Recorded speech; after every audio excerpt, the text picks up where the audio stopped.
दरम्यान जमावबंदी मोडून आंदोलन करण्यात आलं। मुंबईमध्ये अनेकांवरती आता गुन्हे दाखल झालेले आहेत। पोलिसांनी कारवाई करून सुद्धा आंदोलन थांबत नाहीयेत। त्यामुळे एकंदरीतच आता ही आंदोलन थांबवायची कशी याचं मोठं आव्हान या सध्या पोलीस प्रशासनासमोर आहे। जमावबंदीचे आदेश 6 ऑगस्ट पर्यंत लागू करण्यात आलेले होते, मात्र याला कुठेतरी हे आंदोलक भीक घालत नाहीयेत, अजिबात आंदोलक थांबत नाहीयेत, आंदोलन करतच सुटलेले आहेत।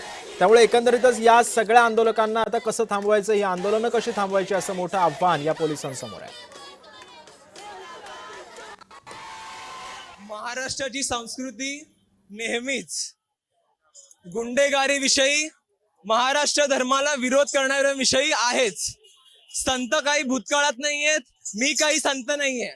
आपल्या सर्वांमध्ये आपल्याला माहिती आहे महाराष्ट्र धर्म काय आहोत, आपण इथे जन्माला आलेलो आहोत। जेव्हा जेव्हा या महाराष्ट्र धर्मावर संकट येणार तेव्हा तेव्हा या महाराष्ट्रातून वेगवेगळे संत उदयास येणार। सगळे संत आहोत आपण, फक्त आपल्याला एकत्र यायची गरज आहे। आज दिपके आहेत दिल्लीवर, इतिहास पुन्हा तेच सांगतो, दिल्लीचे तख्त राखणार, महाराष्ट्रातून तरुण संतांच्या माध्यमातून परत पुन्हा येत राहणार। हा असा काळ आहे ज्यामध्ये लोकांचे होप तुटलेले आहेत। आणि ऍज अ सुपरमॅन फॅन जो मी आहे, मला माहिती आहे सुपरमॅन कोणत्या गोष्टींसाठी स्टँड घेतो, आणि त्यातली एक गोष्ट आहे होप। सो लोकांसाठी मॉरल सपोर्ट होप बनून मी आलेलो आहे। जरी माझं जास्त काही कॉन्ट्रीब्युशन नसेल या प्रोटेस्टमध्ये, तरी माझं एवढं काम आहे की मी लोकांची सेल्फ एस्टीम, होप आणि महत्व वाढवू त्यांच्या आयुष्यामध्ये। पीसफुली प्रोटेस्ट कर रहे थे, वहाँ पे सब लोग पीसफुली प्रोटेस्ट कर रहे थे, लेकिन what the government did, government ने उनको मारा।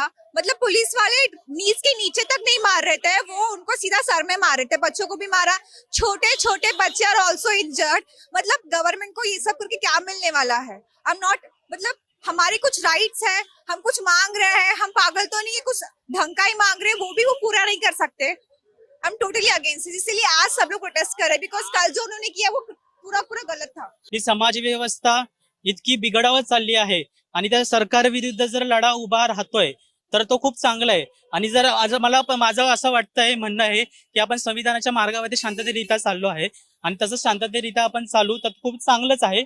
आणि आपण शिवसेना भवन खाली आहे उभं, तर त्यामुळे मला असं वाटतं जर आज या महाराष्ट्रामध्ये बाळासाहेब ठाकरे असते तर आज विद्यार्थ्यांना कधीच रस्त्यावरती यायला लागलं।